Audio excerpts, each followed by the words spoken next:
Revanth Yalamanchili happened to be in Nepal during the 2015 earthquakes to witness firsthand how the country dealt with its worst natural disaster. This is his version of the vibe in Nepal.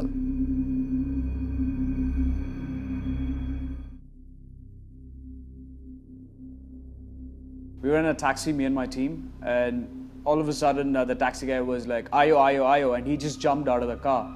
We got out of the car to check out what was happening, and that is when we actually felt it. You look down and you see both your feet shaking up and down. Then we turned to the left, we saw a building crack up, and that is when it sinks into you. There's like maybe something's happening. All of a sudden, another big one of I think about 7.3 strikes, and they're so scared psychologically, it just hits them. Looking at their faces was more terrifying for us. Caste system is quite prevalent in Nepal, where the higher caste people would stay right above the mountainous terrains, whereas the lower ones would actually stay a bit away from the village.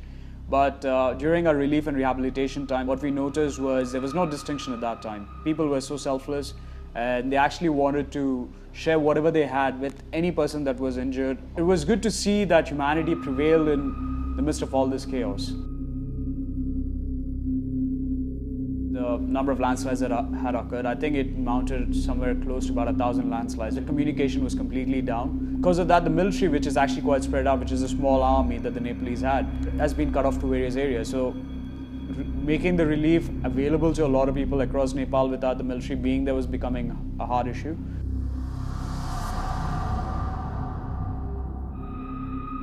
Various media organizations across the globe had come in to actually cover the story.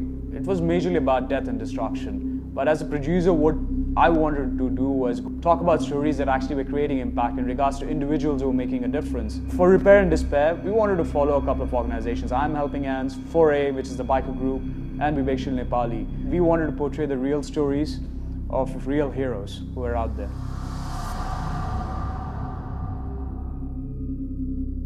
It was a big game changer when you look at the old school technology of ham radio operators. They would connect with remote areas of Nepal in the mountainous terrains where the information was very meek because of the destruction of various communication towers. Various ham radio operators in different countries, in India to Germany, they were always keeping in touch to find out about their relatives. Facebook played an amazing part, to be honest, because they converted the online activity to an offline activity. A lot of organizations actually recruited volunteers through these online groups. Saw a lot of trekkers coming back into the country. A lot of heritage sites were being reconstructed. The hope of Nepal lies in the spirit of its youth and their undying will for actually making a difference. But ever since the earthquake had struck, multiple organizations have sprung up, and they still go ahead and carry on their volunteer activities on a daily basis, and people who are working or who are studying still get out on the weekends and actually make a difference. This is what we try to portray through Repair and Despair. Nepal's getting back up again, and youth of the nation is actually making a massive difference to it. It's only a matter of time before Nepal gets back on its feet.